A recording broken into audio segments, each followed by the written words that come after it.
still shouldering are. He has been the member of UNESCO's assignment on learning to learn English with ICT. Sir has been the consultant to Commonwealth of Learning Canada. Sir has been the member of Board of Management Educational Media Resource Center, Madurai Kamraj University. Sir has organized successfully many programs on teacher training programs and many other programs. Sir, along with this academics teaching, Sir has guided successfully around 10 PhD theses, and 5 PhD scholars are currently pursuing their PhD under Sir's supervision.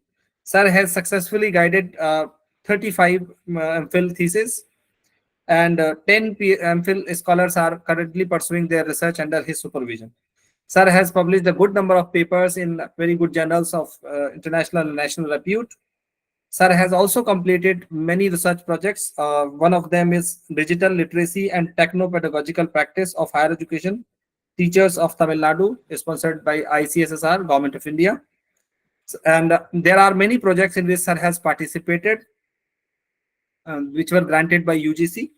Sir has published 2 very good books, apart from these research papers and other things.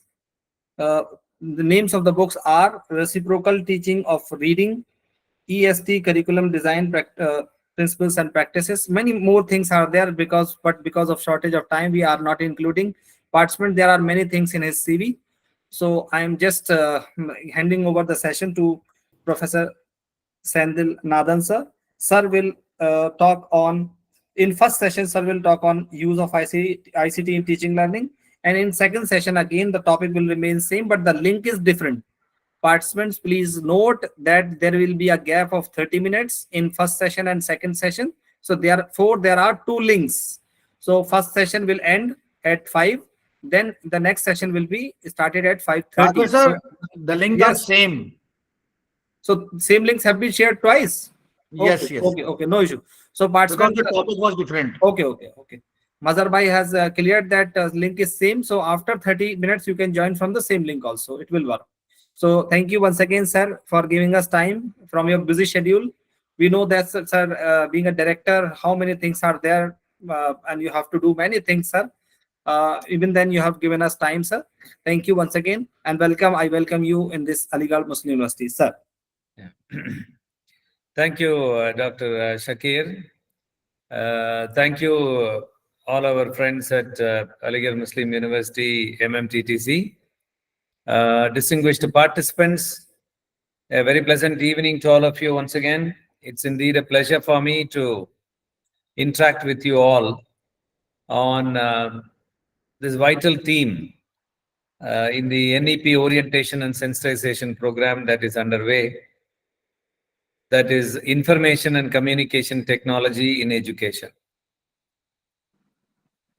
In fact, as already pointed out by Dr. Shakir, what is intended here is a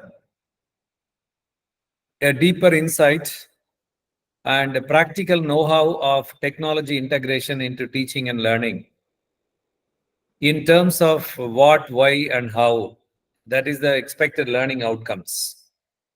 And NEP, as the first educational policy of the 21st century of our country, is much focused on integrating digital technologies into teaching, learning, evaluation, analytics, and whatnot.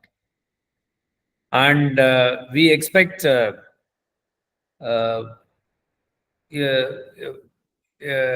set of very, very well choreographed activities at the national, state, and the institutional level in the full implementation stage of NEP in terms of technology integration, and multiple partners are going to be in. The multinational companies, the IT industry is going to be in. Already it has started coming in a very big way. So all that I'm trying to say is that implementation of NEP is all about implementing digital education systems. If you go to the National Education Policy document, there is a section, probably 2.2.1, I think. Making it happen it is given the title Making It Happen. That is how this new education policy or the National Education Policy 2020 is going to be put in place, is going to be implemented. So if you just read that small section alone, you will be in a position to develop some good grasp about the way in which technology integration is going to be there in the educational system of our country, not far away from now, but in a few years from now. So this is the background, right, against which we are discussing this digital education systems in India. So till 5, what I intend to do is to present to you some of the very basic theoretical ideas related to ICT integration, technology integration, digital education in terms of what, why, and a little bit of how.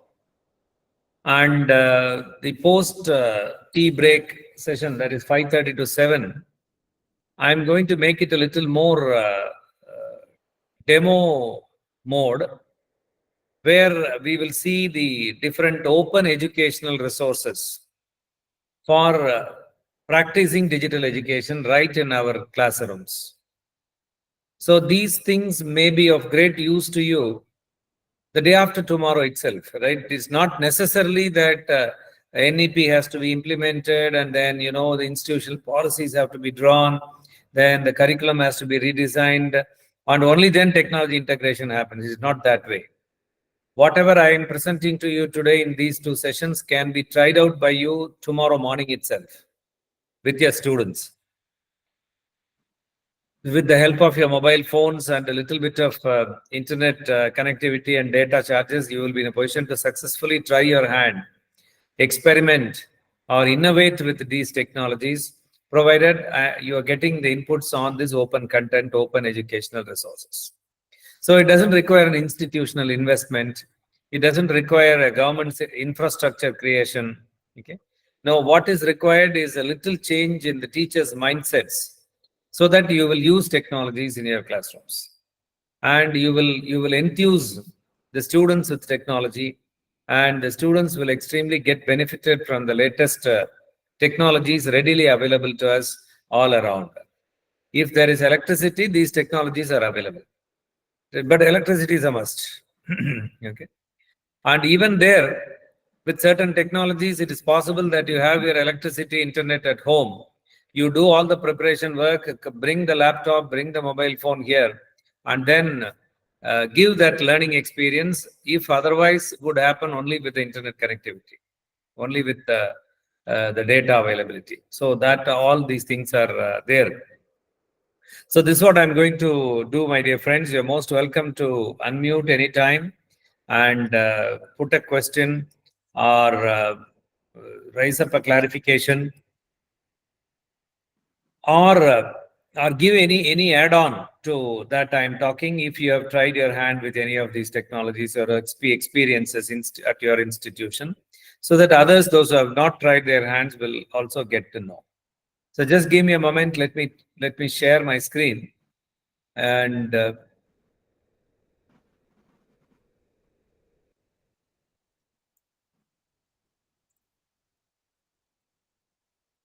yeah. Can anyone unmute and tell me whether my screen is shared? Sir. Yes, Please yes, sir. begin. Fine. So my audio is Yes, clear sir. to you? Yes, yes, sir. Yes, sir. yes. Fine. And also let me know whether my slides are changing. Yes, yes. Yes, yes. Fine. Okay. Yeah. Okay. Right.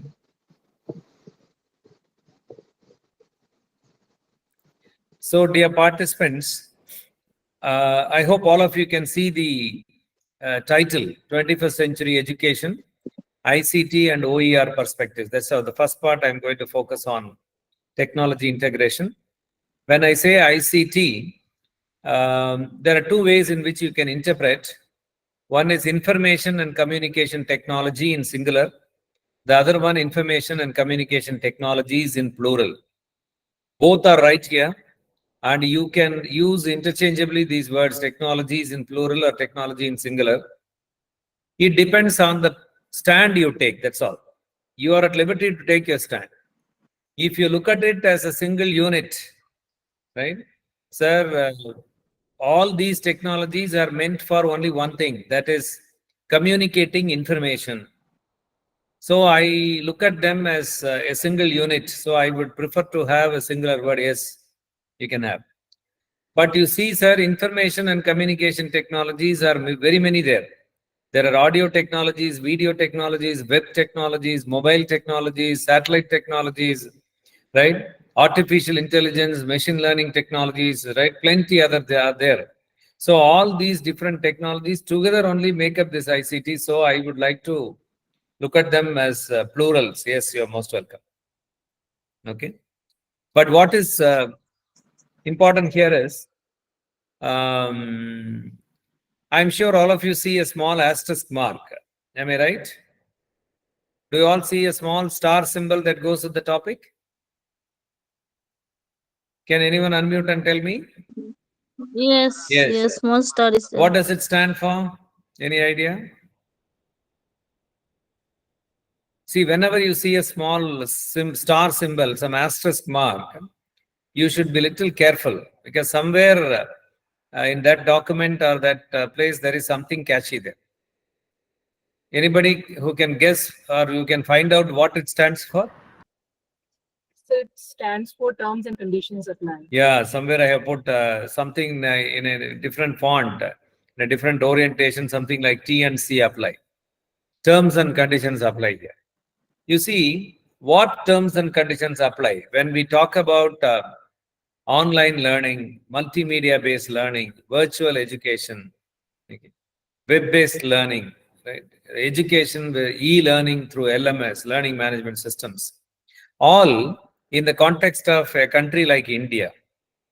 There are three things I would like to present to you at the very beginning before we get into the discussion. One, when we talk about the powers of technologies in enhancing learning, by no means we are here to underestimate the power of the human teacher. I am from Educational Technology Department, no doubt. The first department of educational technology ever created in India is ours. So we were the first to be named as Department of Educational Technology under UGC. So we have been doing some work, teaching, learning, consultancy, research, plenty other things. But that doesn't mean that I'm here to say something like technologies are superior and teachers are inferior.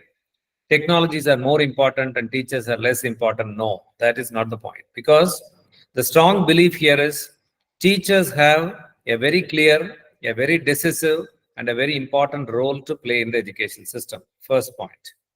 And the second point is, see, when we talk about digital education, essentially we will talk about some technologies, platforms, gadgets, services, applications, apps, so-called APPS. But we don't look at any of these applications, tools, technologies, gadgets, and services as a replacement for the human teacher. You agree with that point, dear friends? You agree with that point that technologies cannot replace human Yes, teachers? sir. Yes, sir. Yes, absolutely. Yes, sir. Yeah, so when you say absolutely yes, very, very vociferous yes to that idea that no technology can replace human teachers, you must understand, my dear friends, the comparison, the discussion is more like, is not something like teacher versus technology. In the context of 21st century, we don't compare teacher with technology. We don't put them in a competitive environment. We don't look at this whole phenomenon as teacher on one side versus a teacher technology on the other side. No, that these days are gone. Today, the discussion, the comparison is more like a teacher with the technology versus a teacher without technology. A teacher who accepts technology into the professional life versus a teacher who rejects technology from the professional life. I hope I'm making my point clear. Please understand, my dear friends, not far from now, in our country's education system, teachers without technologies will be replaced by teachers with technologies. So we don't argue that way. Technology is replacing teachers, but teachers with the technology will replace the teachers without technology. That is sure to happen. No doubt it's going to happen. It has already happened in the industrial sector. It has happened in the health sector. It has happened in the banking sector. We know the way in which it has happened. So point 2 is that.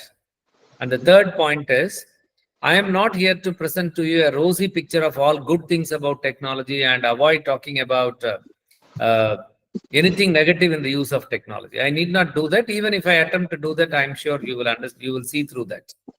So every technology has one thing good about it, one thing bad about it.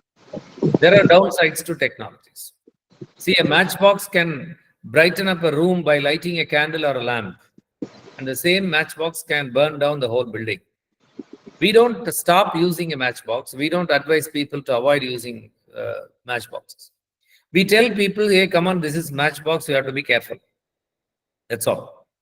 So these are the 3 important things that I would like to tell you before I get into the discussion. So it is more like this. The discussion is going to be more focusing. Has my slide changed to the second one? Yes, sir. Second. Yeah, fine. Thank you. So Intelligent the discussion is going to be on this more. How do we make the learning process more interactive, more participatory, more engaging, more meaningful, more joyful with technologies which are readily available to us 24/7? And with media, content and resources which are available to us for free of cost. So if you look at the sentence I have spoken now, there are 3 things I have touched upon. One is, how do we make the learning process more interactive, more participatory, more engaging? So is it not teaching important? No. I am not here to say that teaching is not important, but you see, when we integrate technologies into education, it is the learning that comes to the foreground. It is the learner that gets the priority. It is learning that comes to the foreground and more important. So teacher and teaching move to the back end and they start more of facilitating roles. I'm sure you have not come across very frequently terms like virtual teaching, web-based teaching, online teaching, e-teaching, mobile teaching. It is always online learning, virtual learning, web-based learning, e-learning, mobile learning. Why? Because technology integration puts learning in the priority. That is why I said, how do we make the learning process more interactive, participatory, engaging? Then the second thing I said was, how do we make it happen with the help of technologies available to us 24/7? I already told you, if there is electricity, these technologies are available to you. Howsoever far off you are located. You may be from hilly regions, you may be from rural areas. Sir, I am sitting in a government college, sir. I don't have all the advanced technologies available in city-based campuses. No, it is not that. Okay. And then the third thing is, how do we achieve all this with resources, content, and media available to us for free? That is what I will focus on the post-tea break session, right? Open educational resources, which are available to us for free. Okay.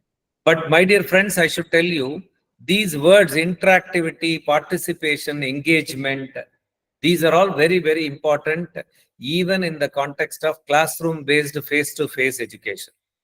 Don't think that they're specific only to digital education. See, for instance, Dr. Pallavi Gupta is here. What do you teach, Dr. Pallavi? Good evening, sir. Yeah, good Sir, evening. What do you teach, ma? I teach economics. Economics. So when Dr. Pallavi is getting into a 3rd BA economics class, okay, and there is a 1-hour session with 45 to 50 children, 50 boys and girls. And her job is, today's session is to speak something like behavioral economics. Again, introduction to behavioral economics. What is the job expected of Dr. Pallavi? It is expected that she will interact with 45 minds in the given 1 hour. Am I right, Dr. Pallavi? Yes, sir, you're right. So you are getting into the classroom only to interact with human minds. She is not getting there to the class to talk to 45 human bodies. But the question is it possible for all teachers to be interactive with all the learners all the time? It may be tough. No, sir, it's not possible. But there are technologies which can be interactive with the human minds every second, every nanosecond. Those of you who do online shopping, you will know. In fact, all of us do that today. It's not that the question should be who is not doing. So when you get into an online shopping portal, the portal knows what you are looking for, where you are from, what is your purchasing behavior, okay, and what type of offers will make you buy a product, everything. Last week you would have searched for something. This week it will just pop up and give you what you were searching for last week is available for 50% offer now, 50% discount offer, because they know that you have not purchased it after that. Okay, the platform knows. So as much as you interact with the machine also interacts with you. As much as you interact with the platform also interacts with you. So the highest level of interactivity. So basically web technologies. So when a web technologies can be interactive with the human minds and find out what is the thing that they're looking for and give exactly what they look for, why the same web technologies cannot be used for education and to identify what students are looking for and give them the particular content. That is the idea. Participation. I hope all of you are participating in this NEP orientation program. You are not simply attending. Okay, participation is much more than attending. Okay? It is listening to content, receiving content, reflecting, acting. All these are part of participation. But please understand, my dear friends, without participation, there is no learning that ever happens. Whatsoever is the class, whether it is a first primary level class or a PG level class, it doesn't matter. Unless students participate in the learning process, they don't learn. And unless you achieve a higher level of participation with the student community, then you fail as a teacher. Okay. And engagement. I don't think there is anybody young enough to mistake that engagement. That engagement is over long back for almost all of us, I hope. And some of us maybe really are struggling hard to get out of it, to be on the lighter side. Okay. But what engagement I talk about is keeping the human minds and emotions engaged. And whenever I talk about engagement in the context of education, please understand that this is a very important word, key word in fields like film studies, communication studies, media studies, psychology, pedagogical sciences. Okay. Because these are all fields which directly connect with human minds and emotions. So I appeal to people like you just think this way. Just make a small comparison. Look at a classroom for understanding the word engagement better in the context of our discussion. Think of a classroom. You get into the classroom with very, very useful content, relevant content, very, very, very important content. You also know that, your students also know that. But what is the level of engagement that happens with the human minds and emotions inside a classroom? Think of another situation, another place, a theater, okay, a film center, a theater. There are 200, 300 adult matured minds sitting there, not for 1 hour, but for 2.5 hours sometimes. And you don't find actors, actresses, directors coming there in person. There is only a flat white screen. And what is the level of engagement that happens inside the theater, inside the cinema hall? You can easily see. Right? Every one of us, we become one with the screen when we go to a theater. Am I right or wrong? Am I right or wrong? Any one of you can unmute, right? Yes, sir, you are right. Right, sir. I think, when the lights are turned off in the theater, all our research, all our intelligence, everything goes off. We become one with the screen. We start believing what is happening on the screen as a reality. And we identify ourselves with the screen. Whenever there is a sad scene, a very sorrowful scene, maybe Dr. Sobita is wiping her tears without her neighbor's knowledge. Does that happen, Dr. Sobita? Just I took you as an example. It happens for everybody. Okay? And whenever there is a very happy scene, a very funny scene, a joyful scene, we become joyful as if it's a personal thing that's happening to us. these digital media, the audio video combinations, the visual cues together make that experience, right, that way. So the idea is very simple. Why the very same digital technologies can be used to give better learning experiences to our students when they are capable of giving better entertainment experiences. And the answer is digital education systems with multimedia, graphics, animation, and whatnot. Okay, we will discuss this elaborate. So when I say technology, pedagogy, integration, ICT in education, information and communication technology in education, we look at this as the art and science of incorporating or blending a variety of digital technologies. When I say a variety of digital technologies, I refer to the wide spectrum of technologies available to us. See, we as 21st century teachers have in front of us a very wide spectrum of technologies to choose from. You know, in the case of a teacher of 1940s or 50s or 60s, they had only one technology, blackboard, white chalk technology with them. They didn't have as many choices as we have. Today, if there is a teacher of chemistry, sir, I need virtual laboratories to make my students understand some chemical compounds. Yes, they're available. Sir, I'm a geography teacher, sir. I need geographical information systems, some digital maps, cartography, right, to make my students understand the concepts. Yes, it is available. Sir, I'm a teacher of mathematics, sir. I need these tools to make my students understand mathematical concepts better. Yes, they are available. Sir, I don't belong to science at all. I am a teacher of languages, sir. My subject is a foreign language, English. So I need these tools to make my students do better in their dialogues, in their speech practice. Yes, they're available. So we have a wide spectrum of technologies and blending them into designing of learning experiences. Remember this, underline this. Designing learning experiences. I will talk about that a little later.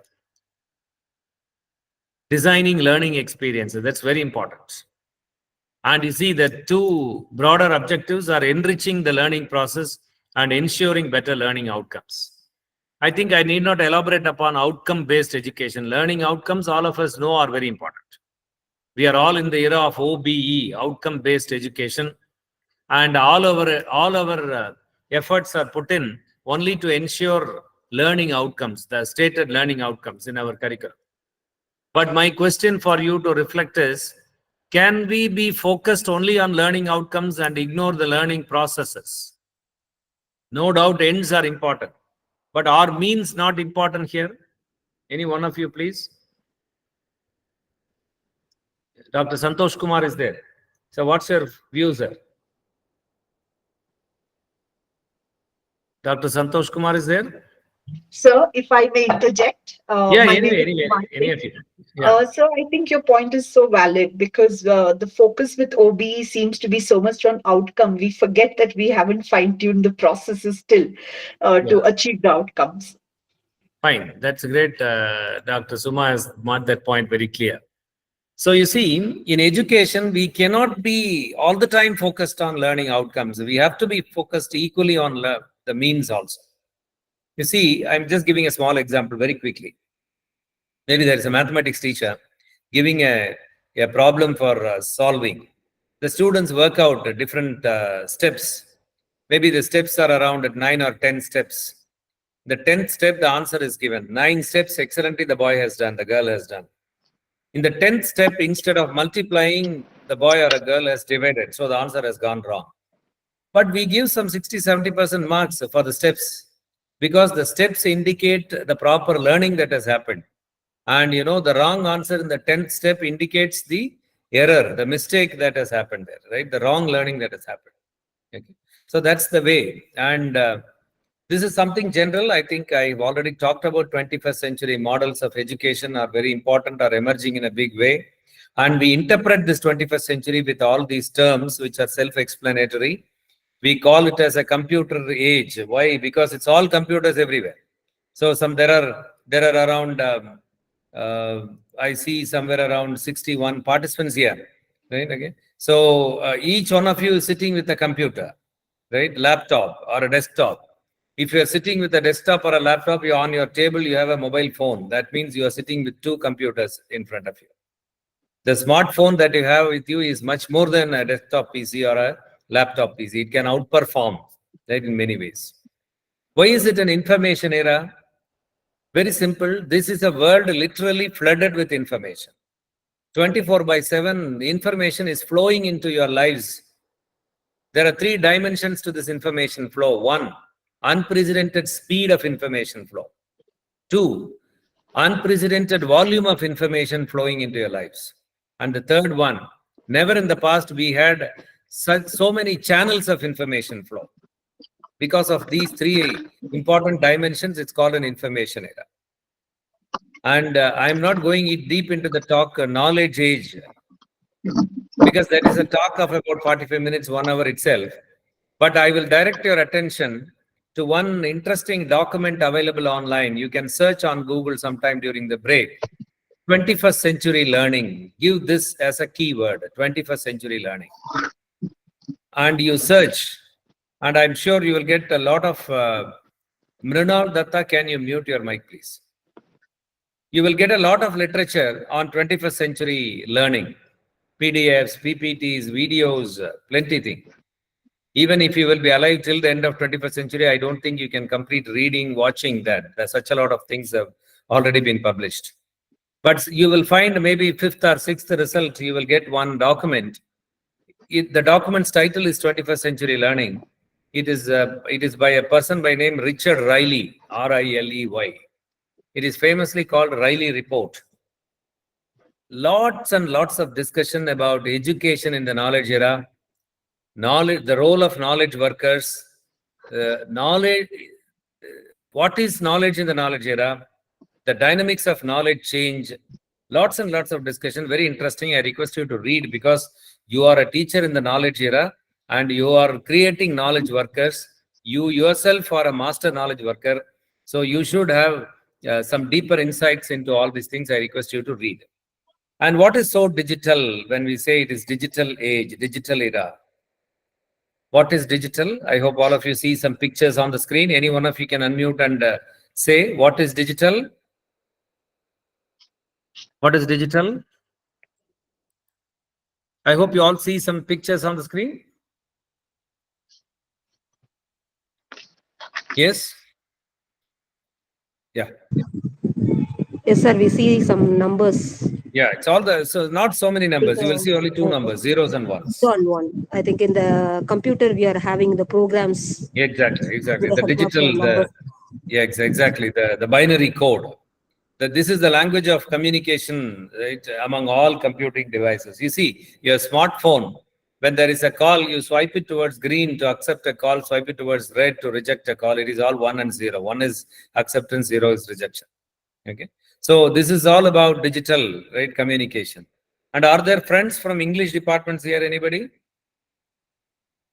Yes, sir. Anybody I'm from your name, madam? Kanagalakshmi. Oh, Kanagalakshmi, madam. Where are you from, madam? Tamil Nadu, Virudhunagar.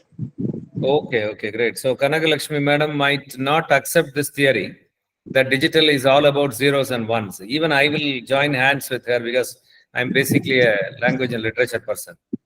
Okay, Because, you know, the word digital takes Yes, its sir. origin from a Greek word, digitus. Digitus in Greek language means fingertips. So any of these technologies which you operate with the help of your fingertips, let it be keypad or a remote or a touch screen or a mouse or a key, all these, you know, they become digital. It is not that this is right, this is wrong, or this is right, this is wrong. There can be two right answers for sometimes a question. Both are right here. And let us go with the simple understanding that when we integrate all these digital technologies into human learning, then what we get is digital learning. And when it is integrated into all-round educational practices, then what happens is digital education. That is what we are going to see a little more elaborately. I already mentioned to you Richard Riley report. When you go to search for that report, you parallelly in a window, you can try another interesting document, 3 E's of the digital age education. 3 E's of the digital age education. It's a very interesting document, but a little old document, but very, very relevant content to what is happening in the post-pandemic educational systems in our country. See, pre-pandemic educational systems and post-pandemic educational systems are a gulf of difference is there in terms of technology integration. Okay, pre-pandemic it was altogether different, and post-pandemic lockdown has led to a kind of a self-learned digital education system. Okay, that's it. That's why I say this document. Yeah, of course, this document is all about the power of the small e, that is electronic technologies. Right? But you see, there is a lot of discussion, very relevant discussion on the way in which the small e, that electronic technologies are capable of creating an education system which is enabled, engaged, and empowered. Okay? We call this as technology-enabled learning, TEL, T-E-L, all capital, technology-enabled learning. Technology is viewed as an enabler. How is it? How are these technologies enablers? Very simple thing. For instance, today, Dr. Kanagalakshmi sitting at Virudhunagar, a deep south town, right, in Tamil Nadu, he is participating in a training program offered by Aligarh Muslim University without leaving her town. You know, about 20 years back, she was unable to do that. If she had to do a course in AMU, she has to take a flight or catch a train from Madurai, then move to Aligarh, and then only can take the course there. So, you know, as a resource person sitting at central part of Tamil Nadu, Tiruchirappalli, I was unable to handle a session to Aligarh Muslim University participants, right, without traveling from here 15, 20 years back. But today, I am able to do that. What has happened in between is the enabling process. And what has enabled me to do, what has enabled Kanagalakshmi to do, right, is the technology, certain information and communication technologies. You know what they are for. I hope you understand what it is, enablers. And engagement, I talked already about it, giving the example of a classroom compared with a cinema theater, okay, a film house, okay. And empowerment. We call these information and communication technologies as tools of empowerment because they are capable of empowering people to be on equal grounds. In front of technologies, there are no differences at all. Haves, have-nots, rich, poor, people from disadvantaged communities, people from privileged communities, from this segment, that segment, nothing. All are equal. So a student sitting in some remote village of a country of India, right, going to Google and searching for something like artificial intelligence in education, okay, or artificial intelligence in Indian education, what's happening in India. Same time, right, the president of US sits in the White House and goes to Google and searches for artificial intelligence in Indian education. He wants to know what's happening in India because India is keenly watched in terms of AI. You know, both of them, the US president and a small village boy, are going to get the same results, the same learning resources, and the same learning opportunities. Okay, that is the way technology empowers people to be on equal grounds. That is why we call them as tools of empowerment. Okay, I hope I'm making my points clear. Yes, am I making myself clear to all of you? Yes, sir. Yes, sir. Fine. I request all of you to read this slide yourself.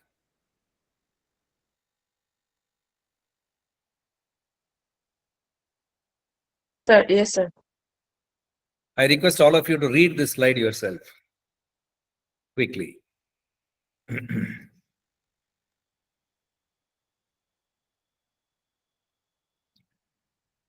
I hope all of you have at least skimmed through this whole quote Yes, and sir. of course understood the content also.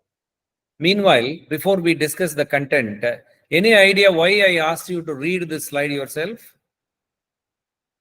Not because I wanted to drink water, right? Not because of that. Okay. Okay. Any idea why I asked you to read the slide yourself? Anyway, don't worry. The reason is very simple. You know, when a slide is presented either through a projector or a television screen or a laptop or a mobile screen like that, it is not good to read word by word from the slide. Okay, we call that as PPT sing along syndrome. Okay, it's a very bad syndrome that affects academic presentations. When you make a PowerPoint presentation, I request you, at least let this be a takeaway from this session. Don't read word after word from the slide. One. The second thing is, don't ever copy a complete paragraph and paste it on the screen like this, on a slide like this. It is never permitted. It is against the rules of slide making. Whenever there is a rule, there will be some exemptions. There are two exemptions to this rule. One is this. What is this? What do you see on the screen? This is a Statement. This is a quote. This is a quote. Quotation. That's why I have put in double quotes. A quotation, you can copy and paste it like this. And a definition ending with a full stop, you can copy and paste. Otherwise, the ideas have to be broken down into points, and the points have to be presented with such bulleted points, bullets, sub-bullets, sub-sub-bullets, arrows, indicators, images, symbols. All these are fine, but never a complete paragraph like this, or never a complete sentence ending with a full stop like this. Okay. And presenting the screen, why you should read? I have presented the screen to you. You can read it yourself. Why I should read? Why should I give voiceover for this? That becomes PPT sing along syndrome. Okay. Okay. Kindly avoid that when you make PowerPoints presentations. So coming to the discussion, this is the way the blackboard came into the classroom. And in which year it happened? Which year the blackboard was introduced into the education system? The chalk and talk model. Which year it was? Anyone, please? In which year this was introduced? It is there in the slide. Can you all read the slide? 1813. Exactly, 1813. So this is 2024 now. That means 210 years gone. Okay. After 210 years, I have a question for you to reflect. Kindly don't take this question at the emotional level. Take it at a rational level. Maybe during your tea time, you can reflect upon it. See, the blackboard was introduced into the education system 210 years earlier. The chalk and talk model came into the classroom 210 years earlier. Then, my question, why is it that you and I'm including myself, why is it that the teachers remain happy, remain comfortable, remain complacent with a tool that was introduced into the profession of teaching 210 years earlier? What is our justification to remain happy, complacent, and comfortable with a 210-year-old professional tool? That gives another question also. Will we accept if any other professional does it? If a banking person does it? If a doctor does it? If an architect does? If an engineer does? If a surgeon does? Will we accept it? Come on. Wow, wait. Who will go to that bank here? All old methods they have, the token system, the counter, across the counter banking. No. Hey, who will go to that hospital? Yeah, they're with some 50-year-old operation theater. Go to that hospital. Yeah, the latest equipments they've imported. All the doctors are trained in the latest equipment. See, please understand, doctors, engineers, architects, bankers, right? All of them are professionals created by teachers. But we, the teachers who create all these professionals, seem to remain stuck with 210-year-old tools. Please, my dear friends, I am not here to say anything negative about the use of blackboards. The point that I want to drive home is that this is time for teachers of 21st century to think of newer tools in our professional life. What are the newer tools? All these things and much more than this. Starting from FM radio. Again, I don't want to read. I've already explained to you why I don't want to read. Starting from FM radio to very, very advanced gamification platforms. There are a couple of things I have put in red color. MOOCs, OER, educational cloud and other things. Why I have put them in red colors? Because for all of you, the 21st century teachers, they are red alerts. They are something like red signals alerting you that this is time for you to think of all these things. If you don't think of all these things in the context of teaching your subject today, you are taking a big risk in another 4 or 5 years of time. The whole Indian education system is going to be through all these platforms and portals. You will be nowhere without a deeper understanding of handling all these things. That I am sure. Massive open online courses we will see. OER, open educational resources we will see. Cloud-based education, educational cloud. See, computer science people will talk a lot about cloud-based technologies, cloud storage, cloud services. But I will tell you, my dear friends, all of you are already in cloud, you are using cloud. For instance, most of you do have a Google account, am I right? Most of you have a Gmail account, that is a Google account.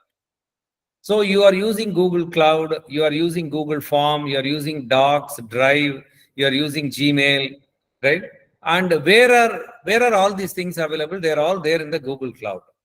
Right now, we are using a Google Meet platform. Where is this Meet happening?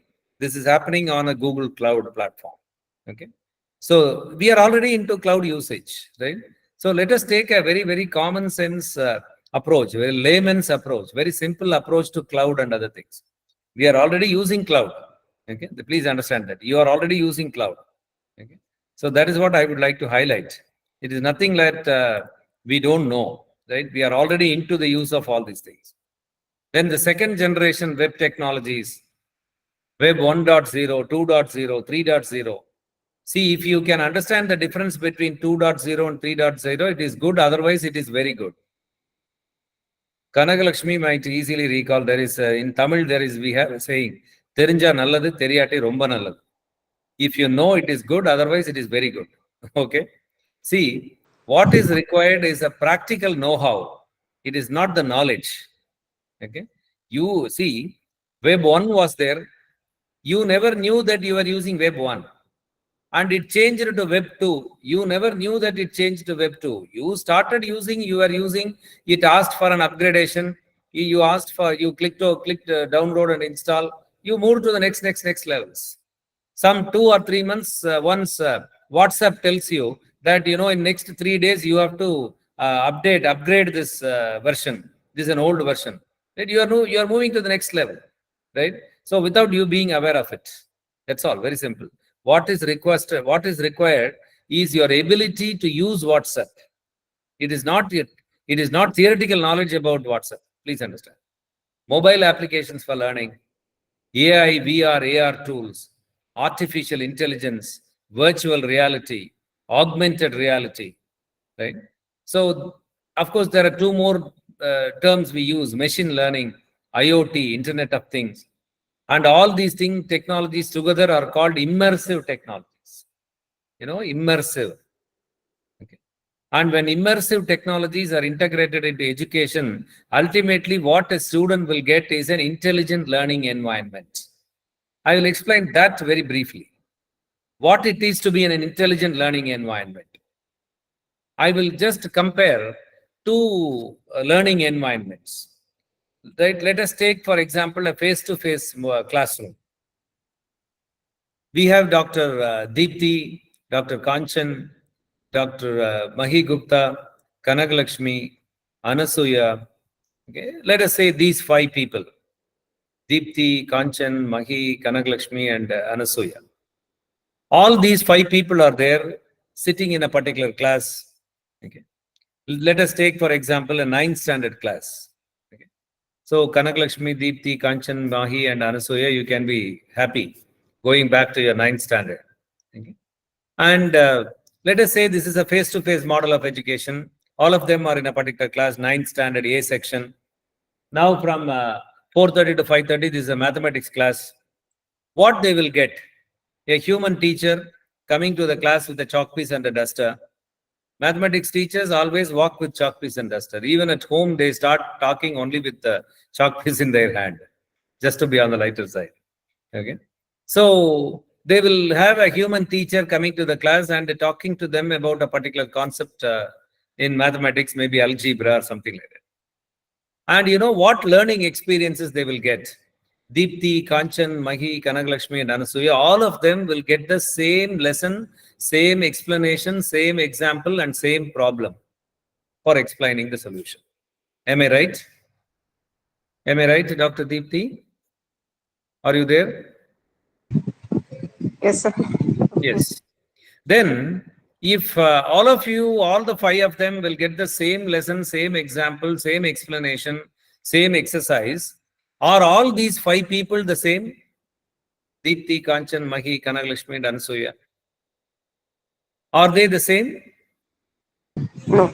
No. They are different. Each one is uniquely different from the other. Deepthi is quite different from Kanagalakshmi as a learner of mathematics. Anasuya is quite different from Mahi Gupta as a learner of mathematics. So each one is uniquely different. So what is followed in a face-to-face model of education is one-size-fits-all model. One-size-fits-all model. Okay. Can one size fit all? This is a question. Okay. Then, in an intelligent learning environment, let us say Deepthi, Kanchan, Mahi, Kanagalakshmi, and Anasuya, all of them are in an intelligent learning environment. That is a web-based learning environment infused with a lot of artificial intelligence. What they will get?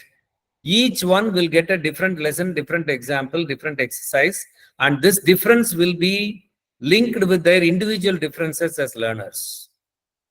And the system, the learning management system, the software will have a complete profile of Kanagalakshmi, Anasuya, Mahi, and Kanchan, and Deepthi. And in tune with that profile of the learner, the learning content will be delivered. So it is not one size fits all model. It is every learner having a different learning path. Mahi will be learning in a different learning path. Deepthi will be learning in a different learning path. Anasuya will be learning in a different learning path. Okay. Then there should be a question in your mind now.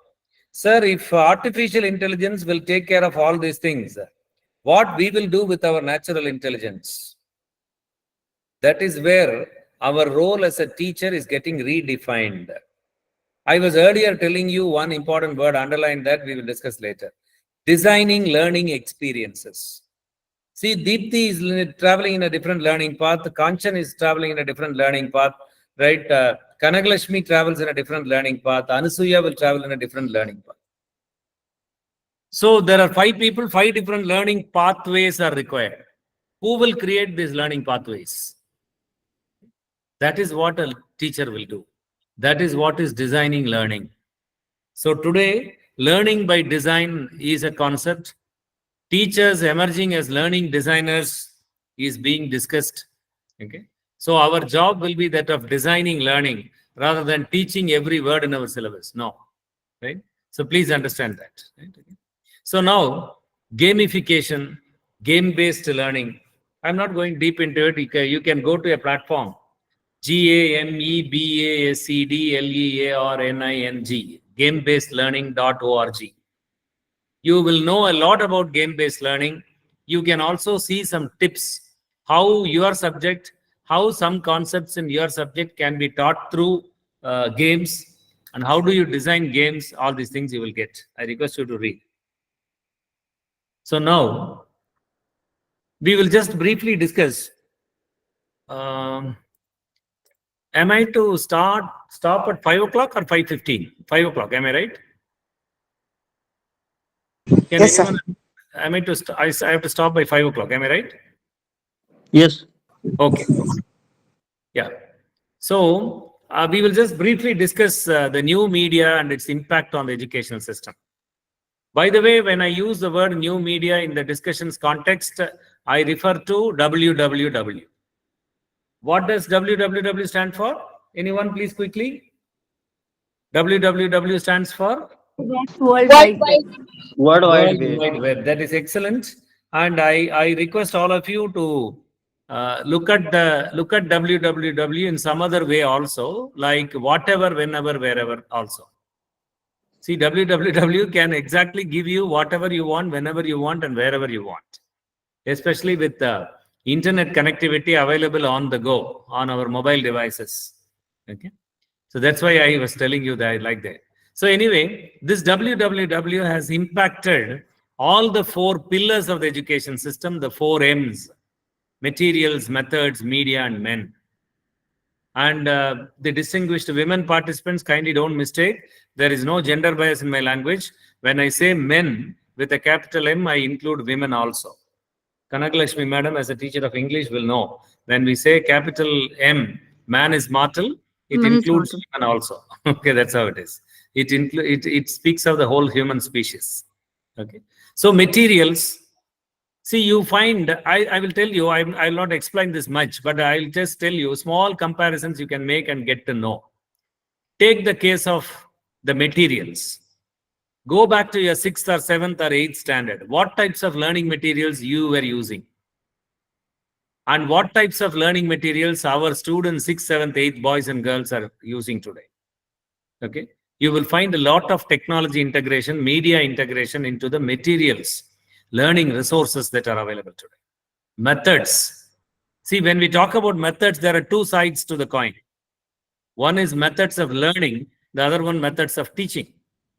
Reports say that methods of learning are undergoing revolutionary changes very, very fast. And methods of teaching do not undergo changes at all. And the reports add on why learning methods are changing are because the changes are brought in by the learners. And teaching methods do not change because changes are not brought in by the teachers. I'm not saying this, repeatedly reports say. Why? The reason, the teachers. Teachers seem to be happy in their comfort zones. What are their comfort zones? The chalk and talk model, lecture discussion model, lecture demonstration model. Okay, that's the thing. Flipped model, problem-based learning model, PBL model, task-based learning model, scenario-based learning model, activity-based learning model, activity-oriented teaching, active learning methodologies. All these are innovative methods. All are researched, all are talked about. But when it comes to classroom teaching, ultimately, more than 70% of the Indian classes are still conducted in chalk and talk model. I request you just take a walk around your campus when the college reopens. Just observe your own friends, colleagues. So if you observe 50 classes, at least 30 to 35 classes, you will see lecture demonstration, lecture discussion, chalk and talk model going on. Rarely you will find activity-based learning going on. Okay. So I request you to read. I request you to reflect upon all these things. So when you talk about media, there is a small problem in understanding the richness of the media that our learners are exposed to. Why that problem? Is because that's a gap. For instance, you see, you and I, we were almost born and brought up entirely in a print-based learning, print-based culture. We belong to a print media culture. Our forefathers belonged to an oral media culture. Our great-grandparents, they lived in an oral media culture days. Our parents, ourselves, we all live in a print media culture. And our sons and daughters belong to a digital media culture. So there is a disconnect between this. And the need for men and women to undergo change is very important. So the impact of the new media has resulted in what is called digital age pedagogy. There is another vocabulary. I don't say that it's a standard vocabulary. There is another term we use, something like digigagy, D-I-G-I-G-O-G-Y. Okay. Pedagogy, andragogy, and digigagy now. Pedagogy is the art and science of teaching children. Originally, it was like that. Andragogy is about all adult learning. Then now, digigagy is facilitating learning to a digital generation of learners with digital technologies and tools in a digitally rich environment. Okay, that's what digigagy is all about. And there are 4 dimensions to it. I have presented it on the screen. If you understand these 4 you will holistically understand digital age pedagogy. The second, third, and fourth, we will quickly see. The first one, we will spend a little more time before we break for the tea. See, the digital learning environment, I think I need not elaborate much. See, right now, Kanagalakshmi is sitting in Virudhunagar, and maybe I'm sitting at Trichy, right? Tiruchirappalli, Tamil Nadu, and maybe your Pallavi Gupta, madam, where are you sitting?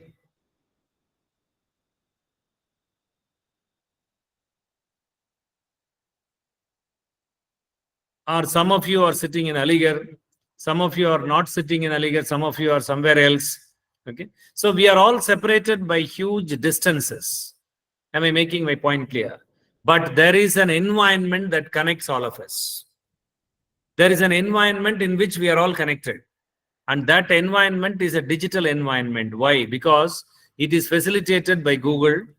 It is facilitated by your internet connectivity, my internet connectivity, Aligarh Muslim University's internet connectivity, their Google account.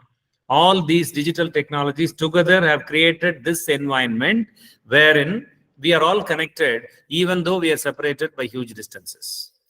And that is meant for learning. So it becomes digital learning environment. And when we talk about media in education, we use a hybrid expression, edutainment media. Education and entertainment. See, we are increasingly using entertainment media platforms in education, television, video, graphics, animation, multimedia, games, right, and whatnot. All these are primarily entertainment media, and we are using them for education, so it becomes edutainment. And you know, the need for a digital generation of teachers. Okay. Do we have a new breed of teachers who can willingly learn all these technologies and who can increasingly integrate these technologies into their classroom practices, as well as facilitating practices outside the classroom? That is a question mark, right? Your iShare report says, your several reports say that it has not happened fully. That is why I put a small question mark. So coming to the first one, digital generation of learners, I will take 2 or 3 minutes more, because, you know, we have to understand our students. And, you know, we often say that we want to have a student-centric education, a learner-centric education. See, if you want to have your education student-centric, you should understand who are your students. Unless you develop deeper insights into your learners, you cannot make your learning learner-centric. You cannot make your education learner-centric. Okay. That is why I want to spend a little more time here, 2 to 3 minutes. See, dear participants, am I making myself clear to all of you? Yes, sir. Absolutely. Okay, fine. Right, okay. Yes. See, look at this. I would like I can go on and on with this digital generation and all, because it's a topic dearer to my heart, and there is a lot that we can explain. But for want of time, I am cutting it short. I am introducing you to one writer, Mark Prensky, a very celebrated writer, a great thinker, a thought leader, right? And you know, some of his website is there, markprensky.com, and some of his articles are very controversial in presenting certain ideas. And the first one is of great relevance in the context of digital learners. See, he coined these two words, digital natives, digital immigrants, these expressions. He explained a theory, you know, in a country's development, a particular period will be there, somewhere around 8 to 10 years period, which is called an electronic boom period. Okay. You know what is an electronic boom period? You know, a period of about 8 to 10 years, wherein the cost of the electronic gadgets will come down drastically. And the common men and women will buy a lot of electronic gadgets and use them both at office and home for their daily routines. That's what is an electronic boom period. That is not a big botheration for us now. What Prensky says is, children taking birth in the country after the electronic boom period, they take birth in a digital world and they grow in a digital world. So a person taking birth in a digital world and growing in a digital world becomes a native of a digital world. And their parents, their elders, who have taken birth before the electronic boom, they were they have taken birth in a pre-digital world and they have migrated themselves into a digital world. So they become digital immigrants. Okay. So all of us are digital immigrants, and all our children, if they are in the school going age, they are all digital natives. What Prensky further says is, the real problem is in the field of education, because classrooms are filled 100% with digital native children. And more than 80% of the teachers who go there, they are all digital immigrants. They go with a chalk piece and a duster or some lecture notes prepared several years back in their hand. Then there is the real problem starts. Disillusionment for the learners. They expect something different to happen, but which is not happening. That is where the real problem starts. Okay. Digital. I just have a couple of funny pictures where some of the ideas of Mark Prensky are there. I'll just quickly run through. Look at this. I hope there is a picture available on the screen. Is there a picture on the screen? Yes, sir. Fine. Yes, sir. So this is just a funny picture, right? How technology penetrates into people's lives very early. That is one of the points Prensky says. See, the one difference between you and your son and daughter is that technologies came into your life very late, but technologies penetrate into their life very, very early. And the early entry of technologies into their lives makes a categorical difference in their behavior and their personality. However hard you try to make it, you cannot change. Okay, that's what Prensky says. And see how babies will be born in future, right? If something like this is going to happen, I think you should not get surprised, right? Just to be on the lighter side. Okay. Look at this picture. There is a young mother doing some online activity. Okay. And look at the way she is using the back of an infant, a boy or a girl, as a mouse pad. Okay. Am I right? I have put a red round over it. So this boy, maybe less than 10 months or 11 months or 1 year, is getting the touch and feel of a computer mouse here. So maybe there is an argument. Some of you may think this way. Okay, sir, this mother is using that boy's back as a mouse pad. He is getting the touch and feel of a computer mouse. But is it going to influence his personality and behavior? I have my own questions. Yes, you can always refute that. But I will bring in Marshall McLuhan. There is a writer by name Marshall McLuhan, a great media scientist, a great communication expert. He said, see, we the human beings shape our tools first. And after a few years of using, the tools will start shaping us, he said. The tools we use shape our behavior. You can simply do a small analysis. What will happen to you if you forget your smartphone at home and reach your campus one fine morning? You cannot imagine, no? Right? You will get into a panic. Oh my God, I left your phone in the charger here. What to do now? I have a first hour class. Can I just take a 1 hour permission, go back and bring it? Or can I ask someone to bring from home? Oh no, I would have got calls now. I should have responded. You know, we get into a panic mode, right? But we have not been born with this smartphone, no? It came to us very late. That is what is the power of technology in influencing human life. See, there is no generation gap. You see, it's all the same touchscreen generation. Look at this, a very popular picture on the social media. All are from social media platform. What I'm trying to say is the technical vocabulary which we learned very late, the children pick up just like that very, very early. Yeah, first standard or second standard kid comes home and tells you, Mommy, come on, give me the laptop. I want to download something for my project work. Daddy, give me the modem, connect me to the modem. I want to download something for my project. When did you and I do project? When did you and I start downloading? When did you and I start uploading content online?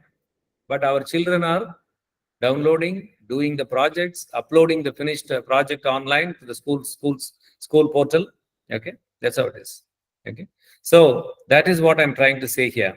And look at the third standard question paper and look at the answers, right? You can read it yourself. Okay. So if this question paper had been given to me or any of almost any of us, right? The digital immigrants, we would have got 3 out of 3, right? Our answers would have been air, water, and food.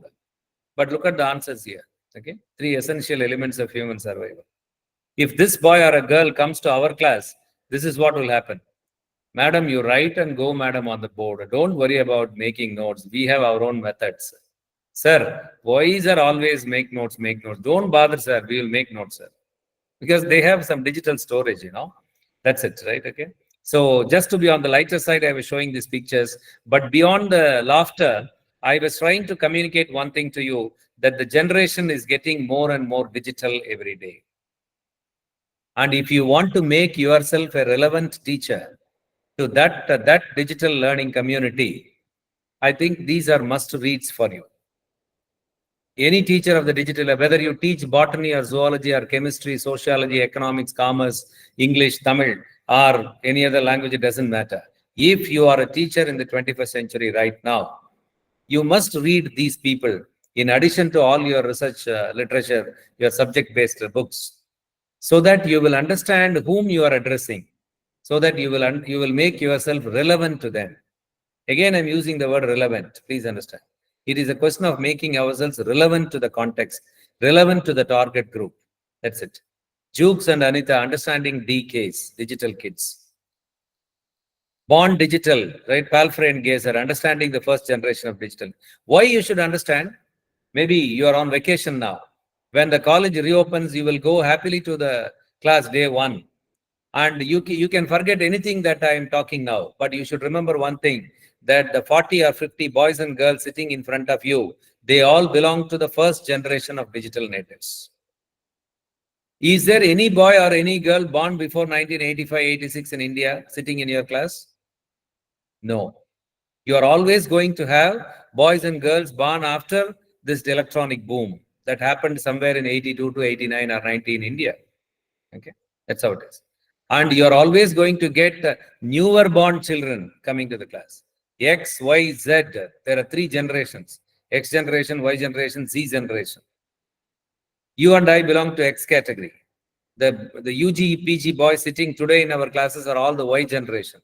And children born after 2005, 6, 7, 8, 9, 10, they would become Z category. You know, the Z category children, the Z generation, will be 7 to 8 times faster with technology. That's what reports say. They will learn technology 7, 8 times faster. They will work with technology 7, 8 times faster. They will adapt to technological changes 7, 8 times faster. So imagine what will be our position when they come to our class with 7G technologies, which we are going to get another 4, 5 years of time. So I'm just leaving it to you for reflection. Look at this. Why do I need a teacher when I've got Google? Ian Gilbert. See, the daringly negative title, quite damaging to the teacher community. Why should there be a teacher when there is already Google? But Ian Gilbert says, I with a lot of hesitation, I gave this title because this is the question, the $1 million question that many students across the globe ask in their mind when they get ready in the college in the morning. Why should I go there? 2.5 hours of travel, 4.5 hours of sitting there. What am I going to get? I will get that here on Google in 20 minutes time. So is Google replacing the guru here? No. This book is a very positive book which explains why a teacher is needed in spite of Google. Even though Google is there, why we should have gurus, why we should have teachers. So the essence of this book is very simple. As teachers of the Google era, as teachers of the AI era, as teachers of the mobile era, as teachers of the YouTube era, you and I cannot afford to do the same things our teachers did 25 years back. Our teachers did certain things we accepted, quite religiously we accepted. But that happened 25 years back. After 2.5 decades, how is it justified to remain with the same thing here? So that is what is the point I would like to drive home. So you see here, the digital learning environments, Aligarh Muslim University of India or Temple University of USA or Hamamats of Japan or Center for Advanced Studies in Belgium, all institutions are only a click away. A few clicks, I came into Aligarh Muslim University, I came into HRDC, MMTTC, and I came into a room where all of you are sitting. A few clicks. Okay. No institution is away from the learner in terms of physical distances. You may be in any small college in any remote village, but any university's learning experience you can provide to your learners there in your campus, most of the time free of cost. I'll explain to you in the post-T session. Okay. So, the digital edutainment media, I already talked about audio, video, television, multimedia, graphics, animation, right, and whatnot. Okay. Digital edutainment media. Okay. So, the digital age teacher. So, I shall close in another 2-3 minutes. Yeah, it's already 5:04 by my clock's time. But however, I would just close in another 2-3 minutes. The digital age teacher that you and I are, what are we supposed to be? We are not supposed to be dispensers of information. For dispensing information, there is no need of a great mind like you. A plus B whole square, what it is. First Panipat War, who was the winner, who was the loser? Which king built this dam? Which king demolished this building? Okay. There is no need for this salt and this salt at this temperature will be like this, smelling this. Okay. These are all bits and pieces of information. For dispensing information, there is no need for a great teacher like you. We must be orchestrating the learning process. You know, you would have seen in an orchestra, a person standing in full suit, right, waving like this, where the music should go, where the chorus should come down, where the male singer should start.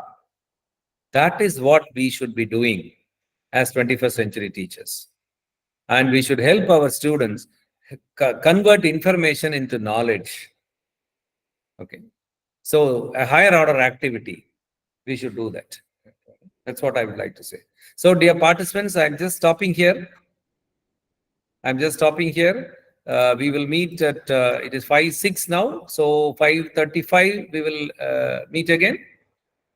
Am I right? Yes, sir. Yeah, fine. Thank you. So meanwhile, am I making myself clear to all of you? Am I making myself clear to all of you? Yes, sir. Yes, sir. Right. Okay. So enjoy your cup of tea and then we'll meet by 5:35. Thank you. Thank you, sir. Thank you, sir. Thank you, sir. Thank you, sir. Thank you, sir. Thank you, sir.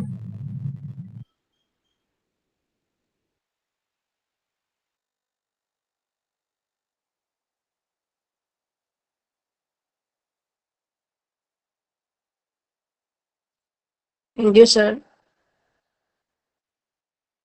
Thank you, sir.